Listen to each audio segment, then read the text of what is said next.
নিজের অসুস্থতা অসুস্থতা মনে হয় না, কিন্তু নিজের সন্তান যদি অসুস্থ থাকে তখন আর ভালো লাগে না। তখন যে এতটাই খারাপ লাগে তাকে বলি মারাই বলতে পারবেন। আমরা মায়েরা যদি পারতাম তো সন্তানদের রোগ নিজেদের করে নিতাম, তো সেটা চাইলেও তো হয় না। তো আল্লাহকে সবসময় বলি যে আল্লাহ, ওদের অসুখ বিসুখ আমাকে দিয়ে দাও, ওদের সুস্থ রাখো। ওরা ঘরের ভিতরে হাসবে খেলবে, তার যদি শুয়ে থাকে তো তখন ঘরটা কেমন শূন্য শূন্য, ভালো লাগে না।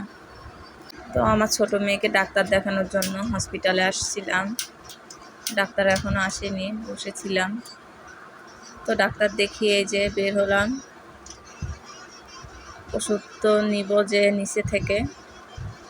আপনারা সবাই দোয়া করবেন যেন আমার মেয়েটা সুস্থ হয়ে যায়। আসলে ভালো লাগে না, ছোট বাচ্চা কিছু বলতে পারে না, কখন কোথায় ব্যথা হয় বা কী সমস্যা। কালকে সারা রাত ঘুমাতে দেয়নি, জেগেছিল, অনেক কান্নাকাটি করেছে। ছোট বাচ্চাদের অসুস্থ হলে এই একটা সমস্যা, কিছু বলতে পারে না, শুধু কান্না করে।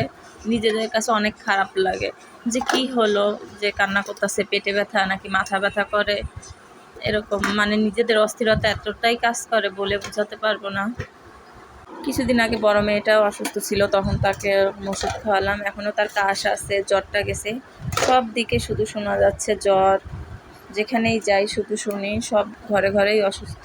আল্লাহ সবাইকে সুস্থ করুক, সবাই সন্তান যেন সুস্থ থাকে, ভালো থাকে। আল্লাহ হাফেজ, সবাই ভালো থাকবেন।